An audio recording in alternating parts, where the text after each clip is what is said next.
Este es el lugar donde puedes ser 100% tú. Puedes mantener y centramente.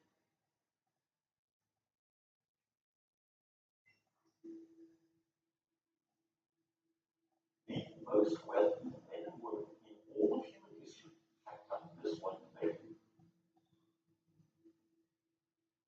These can and will live throughout your policy if you faithfully and wrongly. I'd like you to look at the difference between where you are and where, because I want you to look at it as a curve. Because if it is a curve, you can move along that curve. You can go from where you are now to your goals. But if you buy into that thinking that says rich people are just a different species, then instead of a curve, there's just a chasm. There's a hole. There is an absolute void between where you are and where you want to be. And if you don't believe that it's possible to move along that transition, you don't act in ways that start to move you there. The starting point is the belief that it is possible. There are three things that money is not. Money is not the root of all evil. That's not what the verse says. What does the verse say? The love of money. And it also doesn't say is the root of all evil. It says something along the lines of is the root of many kinds of evil. Now think about what that belief would do to Christian families, people of faith, if it becomes a locked-in belief and it's handed down generation to generation. Money is the root of all evil. Okay, so if I take this, there's something wrong with me.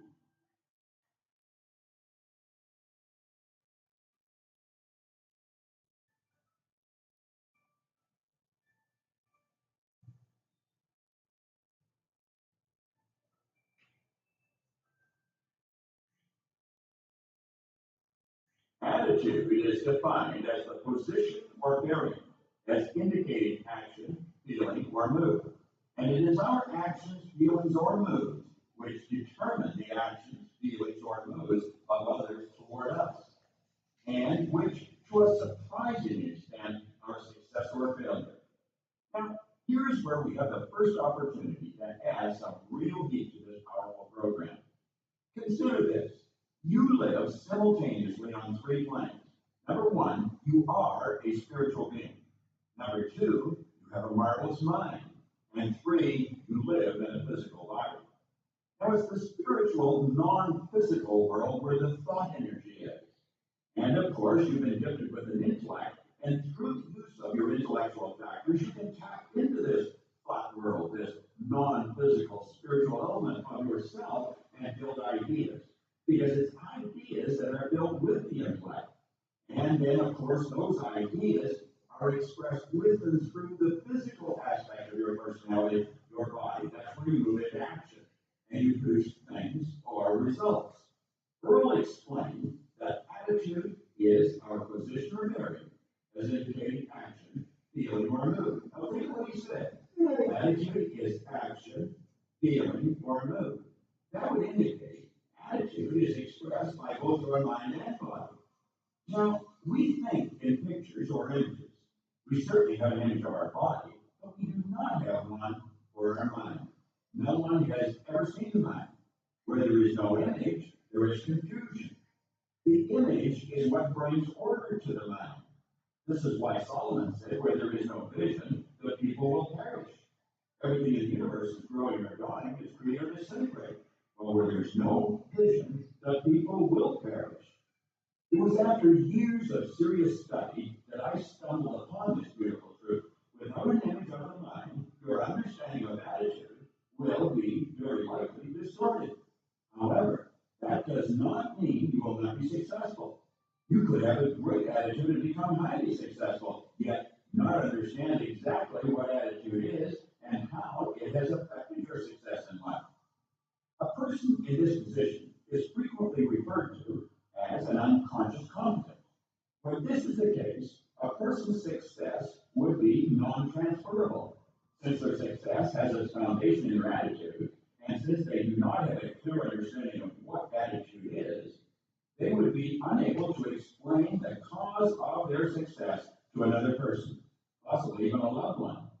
Situations like this are not uncommon. Now, before we help you in forming an image of the mind, let's continue with Earl Nightingale's description of the magic word. It is then our attitude toward life which will determine life's attitude towards us. Now, what does this mean exactly? Everything operates on the law of cause and effect. Everything we say or do will cause some effect. Now, we're charged with producing causes. The effects or rewards of our actions will always take care of themselves. That's why I say success can be guaranteed and will come to us every time if we live in a certain way. Good attitude, good results. Their attitude, their results. Bad attitude, bad results. Earl explained everything operates on the law of cause and effect. That's correct. However, we're going to expand upon that.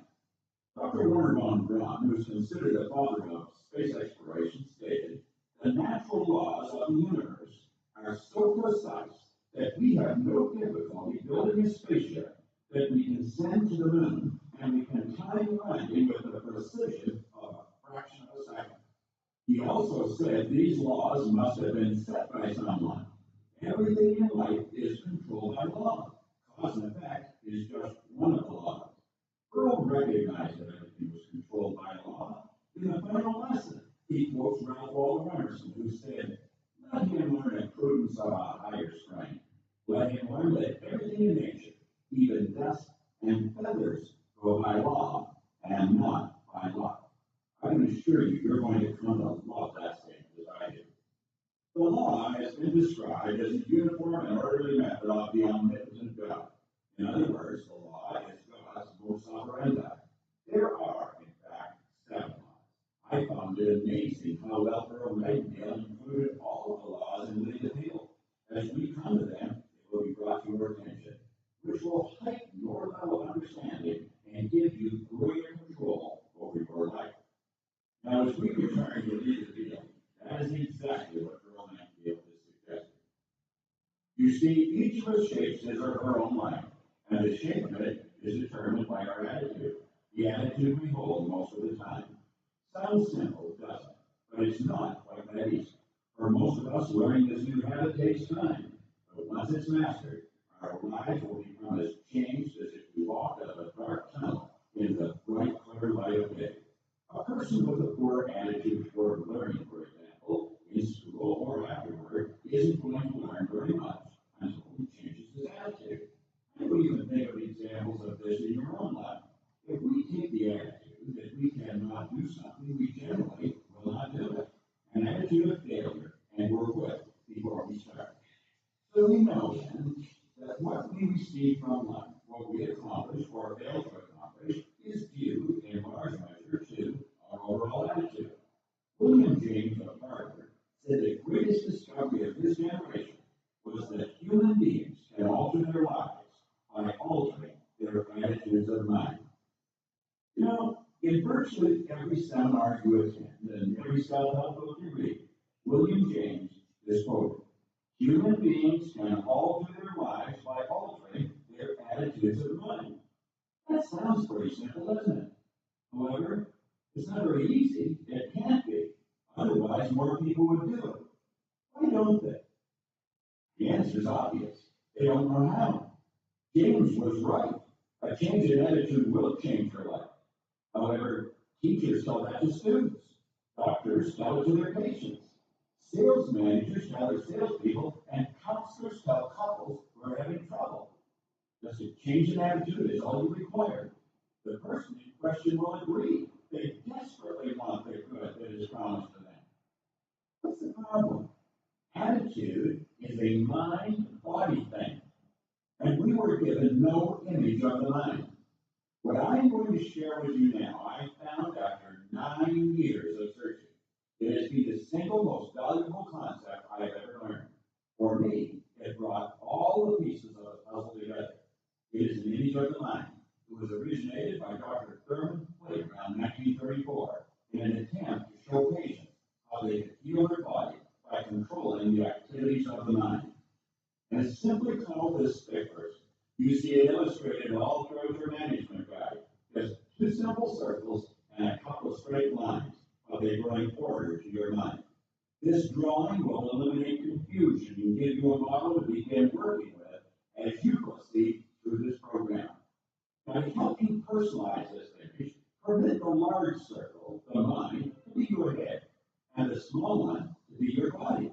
Mind is movement, and as such is in every cell of your body. However, you must have an image to have order, so your head will represent your mind. This, of course, is seminar's concern. Now let's take a look at the conscious mind. It's a thinking mind. The conscious mind is a part of you that thinks. Visualize the top half of your head as your conscious mind. We're just going to divide the head into two parts, top and bottom. Your free will lies in your conscious mind. You can accept or reject any idea. No person or circumstance can cause you to think about thoughts or ideas that you do not choose. This is important because the thoughts you choose will eventually determine your results in life. As you accept a thought, it's impressed upon your subconscious mind. So, let's take a look now at the subconscious mind.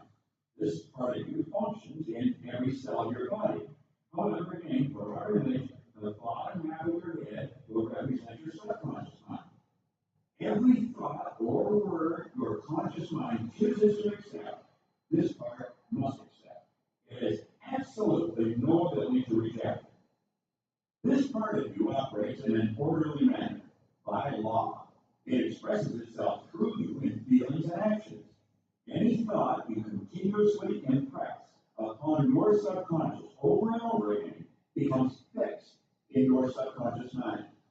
Fixed ideas will then continue to express themselves without any conscious assistance until they are replaced.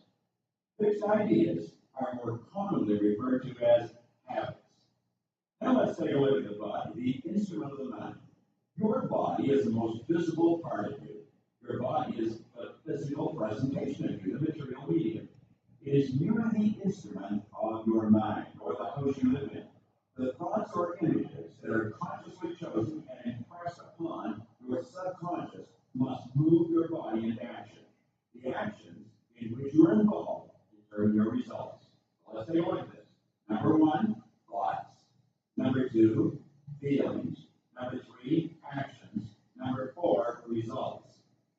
Go back and forth with this a few times, and it'll start to make a lot of sense to you. To change results, between your thoughts, your feelings, and your actions. It's that simple. Don't complicate it. Now let's go back and take a look at what Earl was saying. To develop a good attitude toward the world in general, each of us must first develop a good attitude towards themselves. We can't give to others something we don't have. So it's the attitude we take toward ourselves which determines our attitude towards others, which radiates to the world around us. When you see someone with a poor attitude toward others, you can be sure he has a poor attitude towards himself. He doesn't like himself. He's unhappy about something. A happy person reflects his happiness, his attitude. A person with a poor attitude most of the time is unhappy.